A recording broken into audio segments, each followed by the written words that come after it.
Welcome to the Impact in Charlotte podcast, where we believe you need to show up to go up, grow yourself to grow your business and your community. In each episode, we highlight a member of iiCLT, share their story, and talk impact. Today's guest is Jeff Wanner.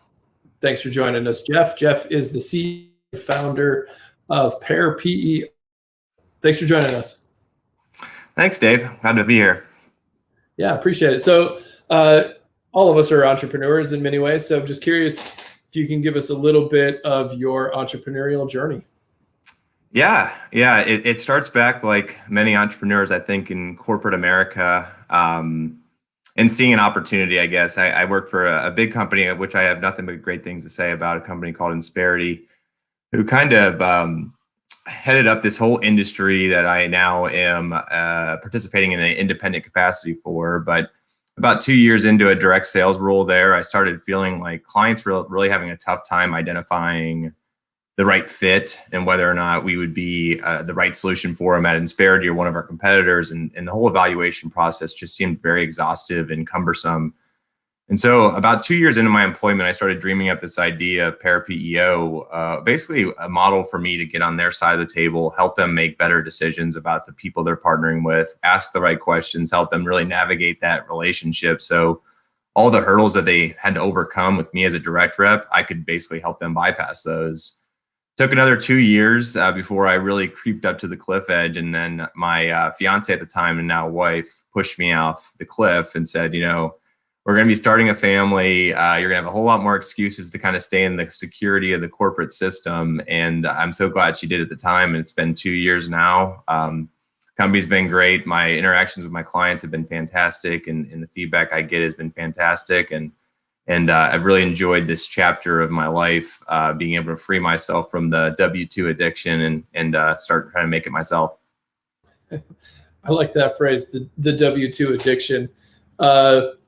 What was running through your mind when you walked up to the cliff edge?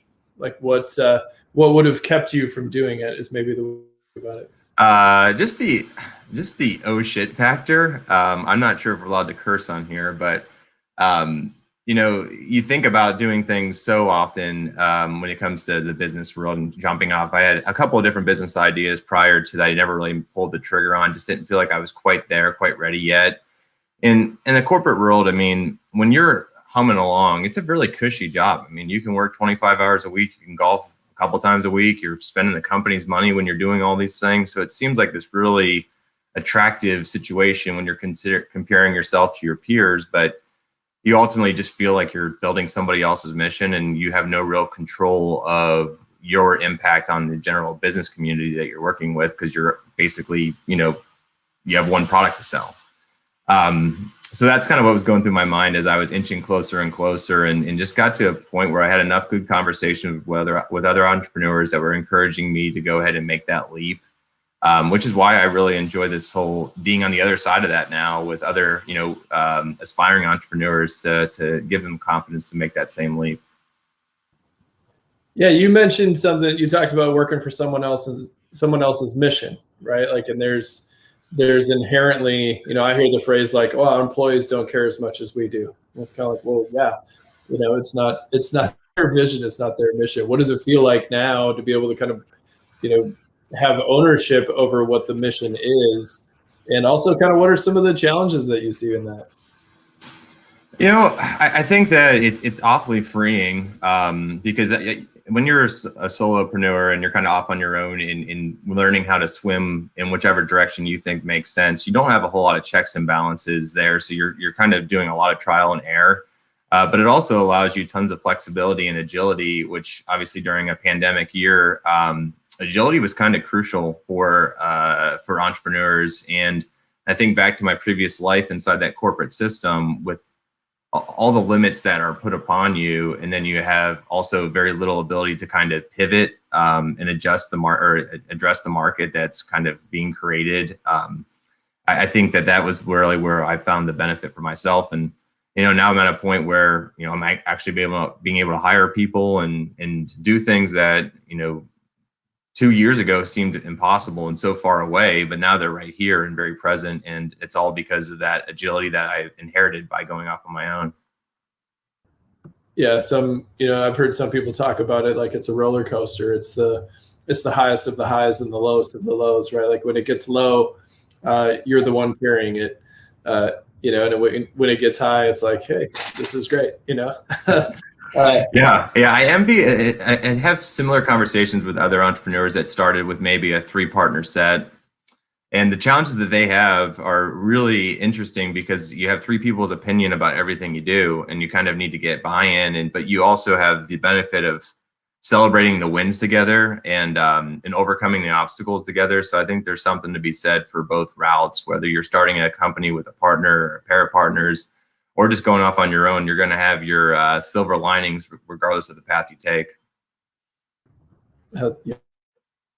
Well, you've mentioned it kind of offhandedly a few times, but talk to me a little bit about kind of just the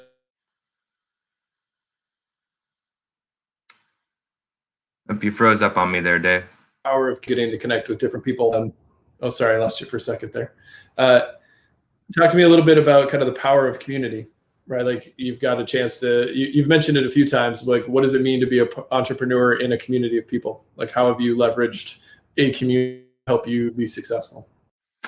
I think that a community is the only reason I ever went off the business for myself, the only reason I stuck with it, because it's a lonely island out there when you're off on your own and you're trying to figure out what makes sense for your business, making good decisions that are going to either propel your business forward, and making bad decisions or avoiding bad decisions that could stall your business or limit your business's success and scale. A lot of times, a lot of other people have failed a lot. And they're willing to share those failures with you. And it really behooves you to be able to be humble enough to listen to what they've done, learn from that. So you're not stepping in the same type of mistakes, and they want you to do that. And that's what they're there for. And honestly, now on this side of the table, with me being 2 years into this, I like being on that side of the table with those entrepreneurs too, being able to direct them, do things that make sense, that can help sustain their business and grow their business, and avoid things that are going to limit their success and cause frustration.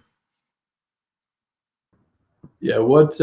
So based on that, what would you tell somebody? So you mentioned your wife, kind of walked you to the edge a little bit and then said like, all right, man, jump. Oh, she pushed me. It wasn't a walking, it was a pushing. It wasn't even a nudge. It was a shove. Yeah.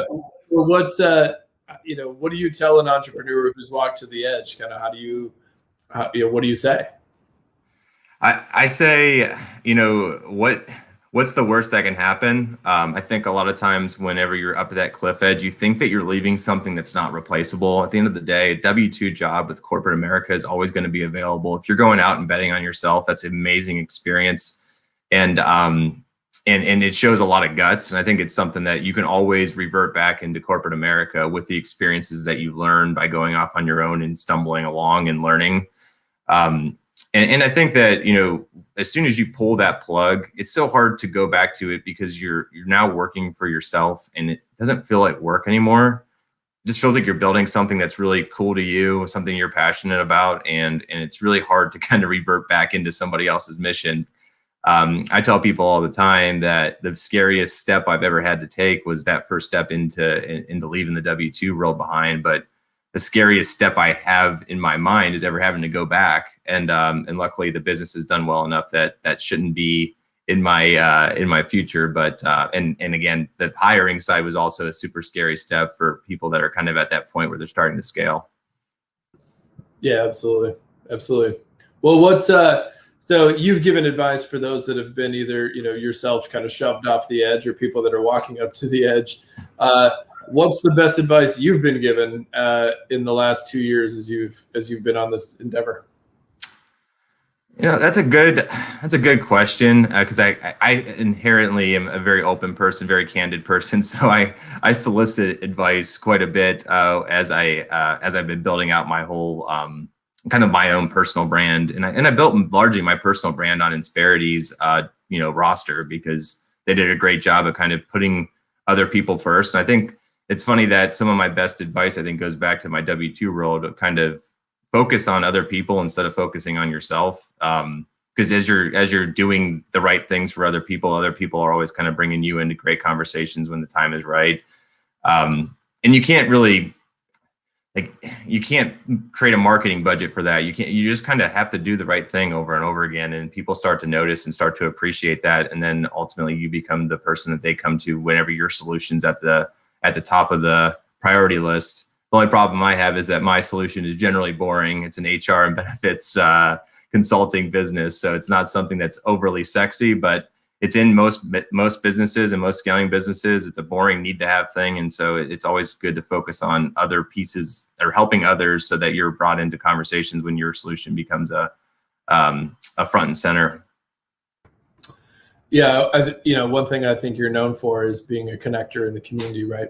I refer to those as happy triangles, which is I introduce you to somebody else, and now you two get to both win, but at the same time I win because you're both saying like, oh, wasn't it nice that Dave introduced us? Talk about that a little bit. Like, how have you seen your ability to connect people pay dividends for your business? It's so weird, man, because like when I started in this business, I was 25 years old. I was new to the area. I came from Ohio, so I didn't know anybody. So a lot of my early stages of networking were just people offering me up introductions. And then you start finding patterns and you're like, these two people could really do something if they were together. And maybe they're both struggling with the same type of issue and they're able to collaborate and solve a problem.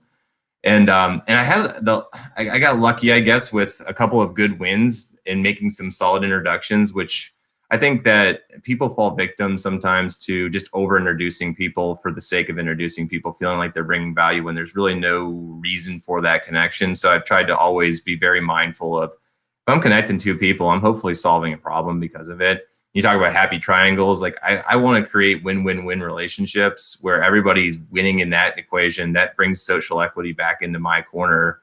And you don't have to burn up your bandwidth to do it. You just have to be intentional to know and listen when people are having problems and other people that have solutions to those problems and connecting those dots, because we're all busy in our entrepreneurial life. And it's funny when you're on the direct sales seat, I never believed business owners when they push you off and and not prioritize your conversation. And whenever you're in the seat, you understand that you only have so many hours in every day and you only have so many conversations that you want to have. And so being aware of when and where to spread and make introductions so that those entrepreneurs don't have to go make that or do that research or make that connection or find or solicit that conversation. It brings a lot of goodwill back in your favor. And I've just made a pattern of doing that over and over again.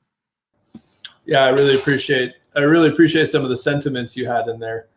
You talked about it kind of being a strategic problem solving piece, but there was definitely this aura of it's about being helpful, right? Like it's actually about making a connection that serves the other people, not just a connection that serves you. So I think that tone rang loud and clear, and is probably why you have a reputation for it at this point.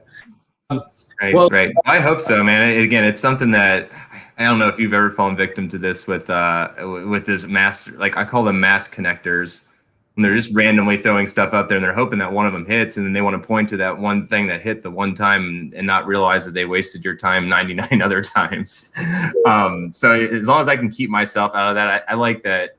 I like to hear the feedback that I get from my partners and people that I bring into conversations and saying that whenever Jeff connects me, the other people are responding immediately, putting something on the calendar immediately. There's no hesitation that there's going to be some value transfer there. And I think that it's important to be mindful of that as you're building out your personal brand, that you're not just connecting people for the sake of connecting people. There's a problem that you're trying to solve. Yeah, absolutely.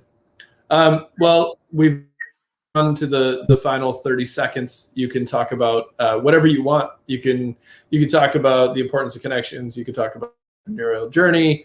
You can talk about how your wife likes to shove you off cliffs. You can talk about whatever you want. You've got 30 seconds. Ready to go. Awesome. Yeah, I would say that I love this list. Like I love conversations with would-be entrepreneurs, like wannabe entrepreneurs. I don't want to call them wannabe entrepreneurs. That's the wrong term, but aspiring entrepreneurs, and people that are just kind of at that cliff edge. I'd love to be my wife in every one of those situations and push them off and let them go and find a way to sink or swim.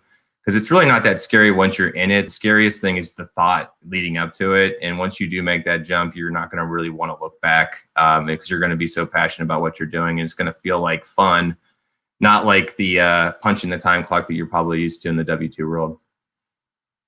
Yeah, absolutely. Yeah, I'm a few years into my own entrepreneurial journey. and I share all the same sentiment. I couldn't imagine going back the other direction, quite frankly. Yeah.